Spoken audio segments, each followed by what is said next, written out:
السلام علیکم ویورز، میرا نام عطاء الرحمن اور آپ دیکھ رہے ہیں عطا بخاری یوٹیوب چینل۔ قرآن کریم کی مسلسل ایکسپوزیشن کے سلسلہ میں آج ہم سورہ آل عمران کی آیت نمبر 47 کی ایکسپوزیشن کریں گے۔ تو اس آیت کو شروع کرنے سے پہلے تھوڑا سا اس کا بیک گراؤنڈ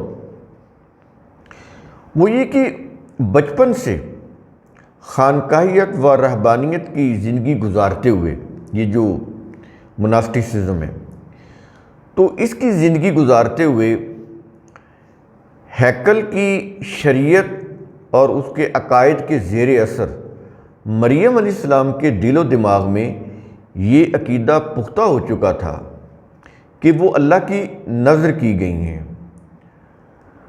اللہ کے نام پر وقف کی گئی ہیں، اس لیے نہ تو وہ گھریلو زندگی میں واپس جا سکتی ہے اور نہ ہی ان کی شادی ہو سکتی ہے۔ اب یہ عقیدہ بچپن سے ان کے دل و دماغ میں پختہ ہو چکا تھا، بٹھایا جا چکا تھا ہیکل کی طرف سے کہ تم شادی نہیں کر سکتی، کوئی بھی نن شادی نہیں کر سکتی۔ اگر وہ ہیکل کی شریعت کے خلاف ہیکل سے باہر نکلے گی یا شادی کرے گی تو وہ مصیبتوں میں، عذاب میں گر جائے گی، اس کی شادی ناکام ہو جائے گی۔ اگر کوئی بچہ ہوا تو وہ بچہ مر جائے گا، اگر مرا نہیں تو وہ بہرا، گونگا، اندھا ہو جائے گا۔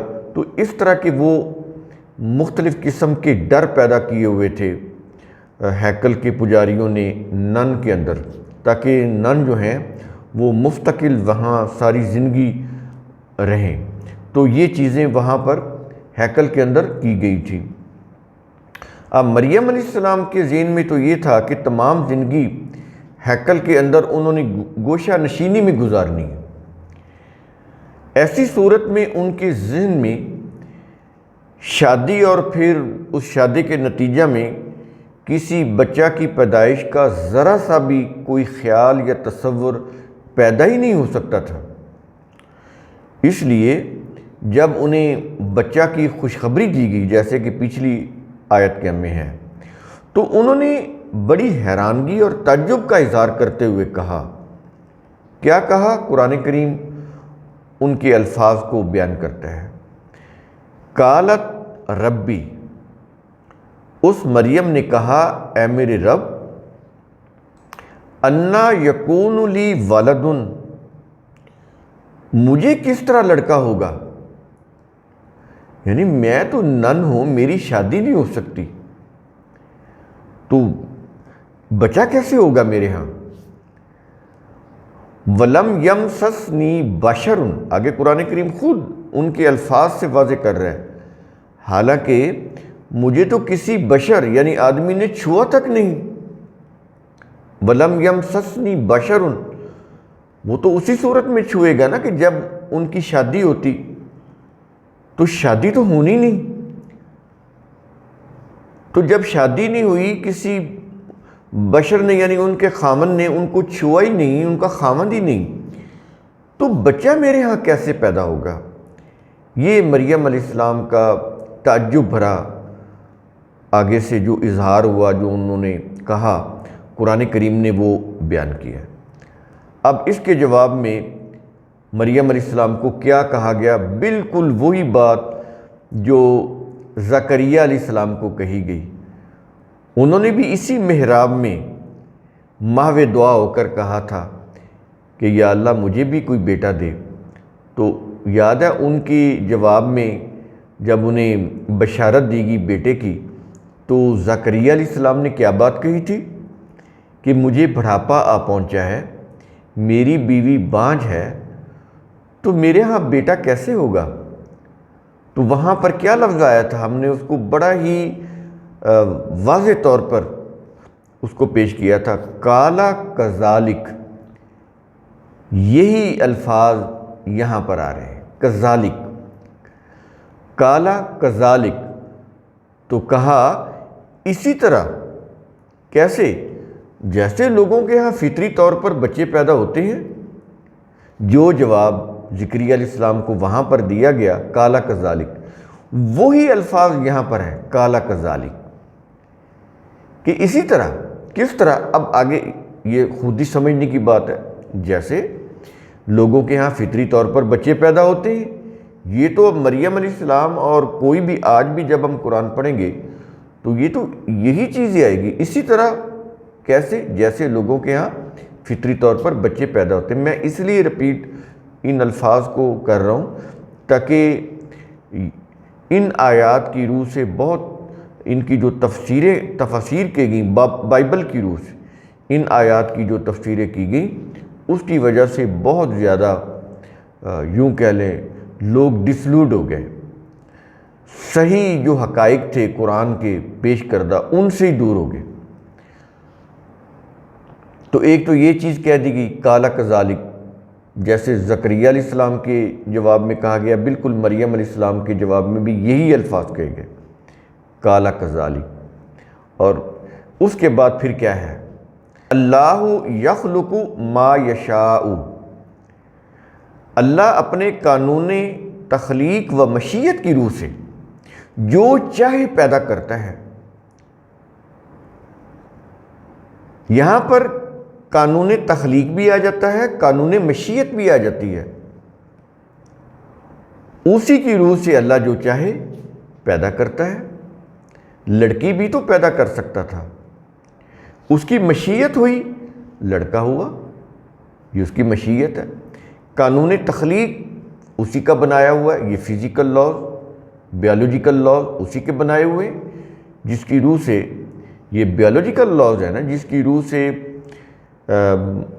جب فزیکل ریلیشن شپ ڈیولپ ہوتا ہے تو اس کے نتیجے میں پریگننسی ہوتی ہے، اور آگے سارا وہ تخلیقی پروسیس جو کریٹو پروسیس ہوتا ہے بچے کا بننے کا اور آگے پھر اس کے پیدا ہونے کا، تو یہ قانون کس کا بنایا ہوا ہے؟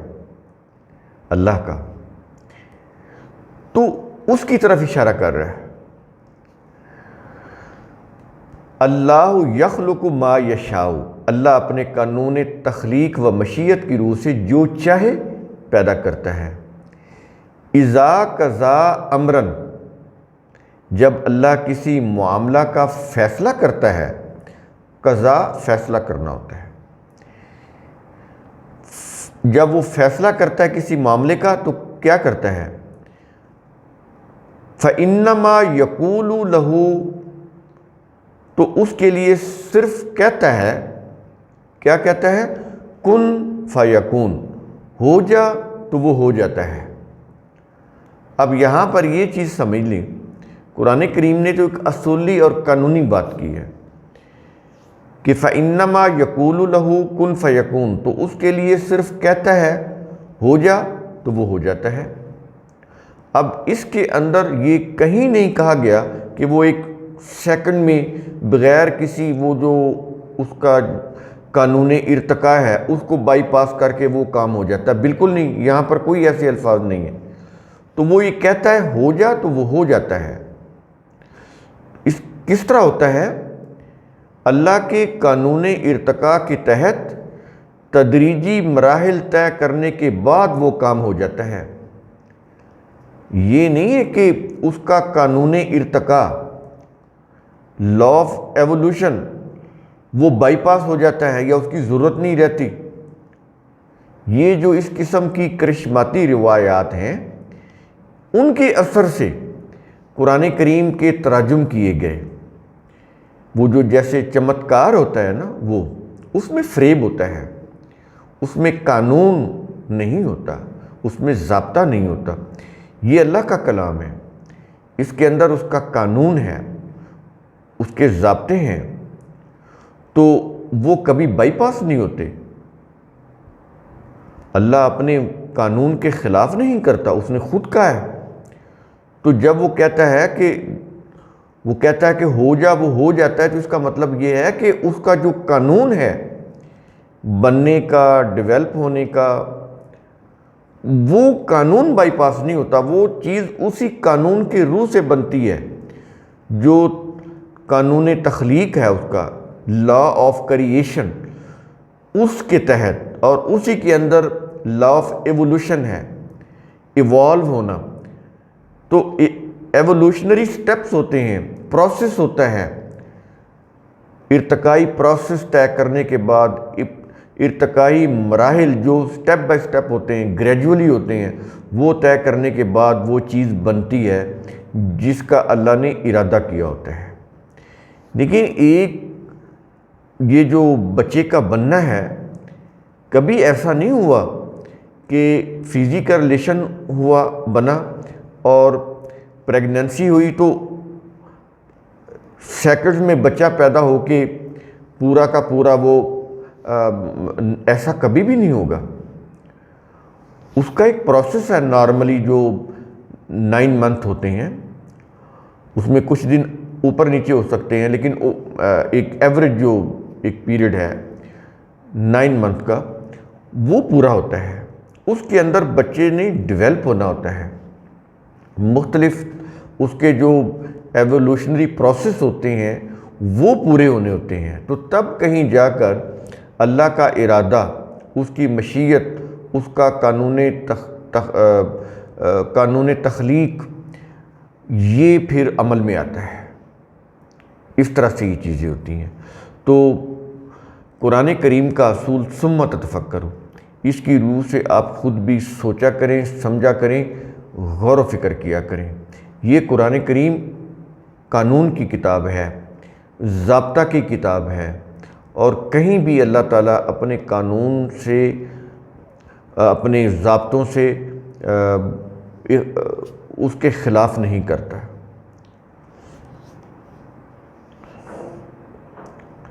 تو یہ قرآن کریم قانون کی کتاب ہے، اللہ کے ضابطوں کی کتاب ہے، اور اللہ اپنے قانون اور ضابطوں کے خلاف نہیں کرتا۔ تو قرآن کریم کو عقل و فکر کی روح سے سمجھا کریں، اس کے اوپر تدبر کیا کریں، غور و فکر کیا کریں۔ تو قرآن کریم کا اصول ثم تتفکروا، یہ ہمارے ہر ویڈیو کا میسج ہے۔ ثم تتفکروا یہ بنیاد ہے، تو اس کی روح سے آپ سوچا کریں، سمجھا کریں۔ شکریہ۔